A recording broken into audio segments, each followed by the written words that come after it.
there, it's Junius. I'm gonna tell the second part of my adventures in San Francisco today. Whoops. In the fall, after the first summer that I spent in San Francisco, in the fall, I decided to go to Flying Actors Studio for the full conservatory year. So I wound up going to school from 9 to 12 in the morning, and then I got a job at the California Shakespeare Theater from like 5:30 to 9:30 every night. So I would go to school in the morning and I would go to work in the afternoons and evenings. I got a place to live in Oakland in this teeny weeny little itsy bitsy warehouse in Oakland. I'm not sure if it was South or North Oakland. I think it was North Oakland, close to the Ashby BART station. And I paid $400 for rent, which was a really great bargain. I lived with this guy named David, and it was literally a shed that was made from a warehouse, from a place where like trucks backed into. And I lived there for 2 years, actually.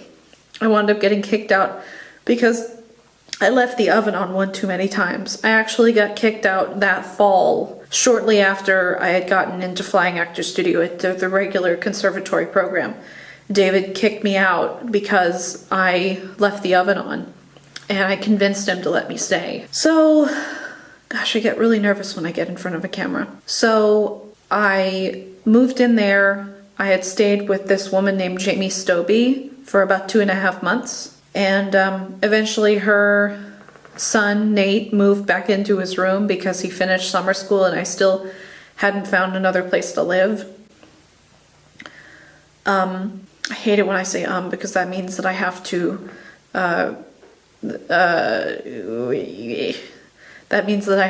edit out that. So I moved into that place in Oakland. It was a really amazing place for me. It was a room, but it had a shower stall and a hot plate and a sink.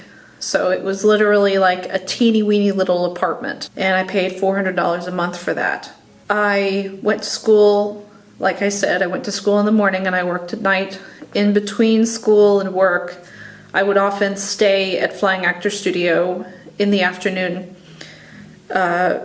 just hanging out with my friends there. And I would often go to Daly City or Glen Park and hang out with this guy that I was becoming really good friends with.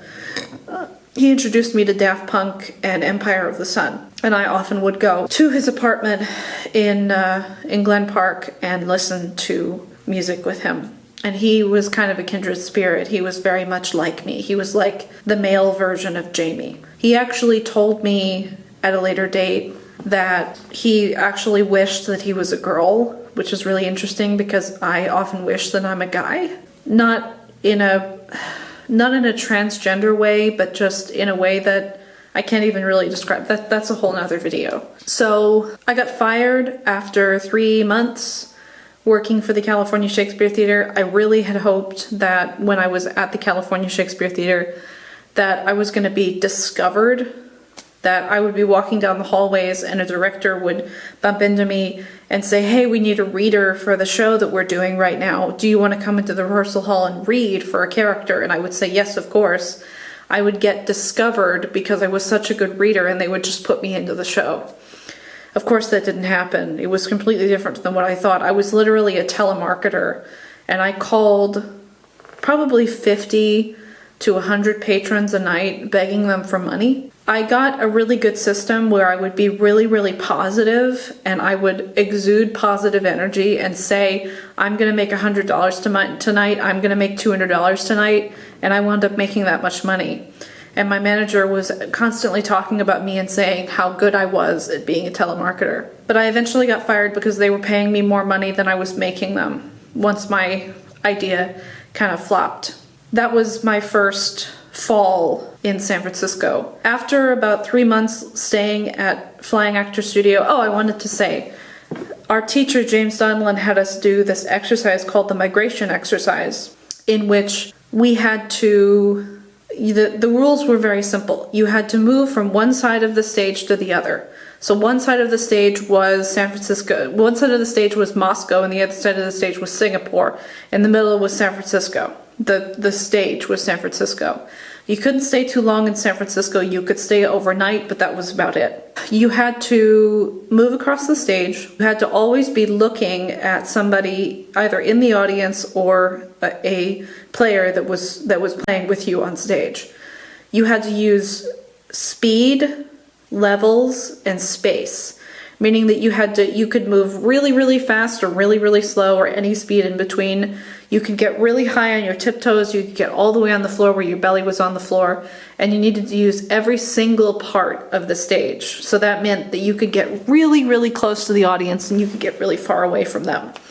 And you needed to use all the different parts of the stage. Out of this exercise would come some incredibly funny experiences, and I loved that exercise. We did a lot of really funny exercises that I loved. We learned how to fly, which meant you would you'd start with your feet on the ground and you would push down the air with your wings and you would feel the air against your hands. I decided to quit Flying Actor Studio. I had told James after about 2 months that I had run out of money and I could no longer pay him. So I thought about dropping out. But he said, "That's fine. You just pay me when you can. You can come here for free." And I said, "Do you need me to do anything?" And he said no. So I got to go there for about a month or two for free. I'm sure that he would have operated the studio without having anybody pay for it. And it felt really unfair because there were people that were paying $700 a month to go there, which is rent money. One girl named Allison was paying every single month. I felt really guilty that I was getting to go there for free. But apparently James saw something in me and didn't want to let me go. But I came up to him after about 3 months in December. We had done a showcase to show off the skills that we had learned. James did this piece that I really love. It's about his experience being a kid in South California. It's Southern California, where he grew up with his mom and flying with the birds in the air after having shot down a bird. And he plays with little people on his head and they walk all over his body. It's really cute. And he did that for me. He did that piece for me. And I'll never forget that. I got a job at a restaurant, at a place to eat. I got a job as a cashier, and I decided to quit Flying Actor Studio so that I could go to this job. And I told James, and James was like, "That's too bad because I'm really going to miss you." But for some reason, I was really, really feeling like I really wanted to work, and the job was in the morning. So I decided to quit Flying Actor Studio and take this job. I got fired from the job after a month of working there. I actually spent about 2 months trying to get the job and talking to the manager and being really insistent on getting the job because my friend James Sundquist was telling me that that's what you had to do in that climate, in that job climate, that you really had to be consistent and persistent, and I was. I'm about out of time.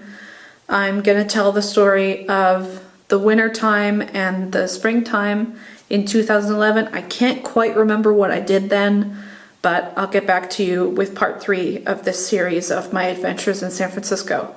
Thanks for watching. See you next time.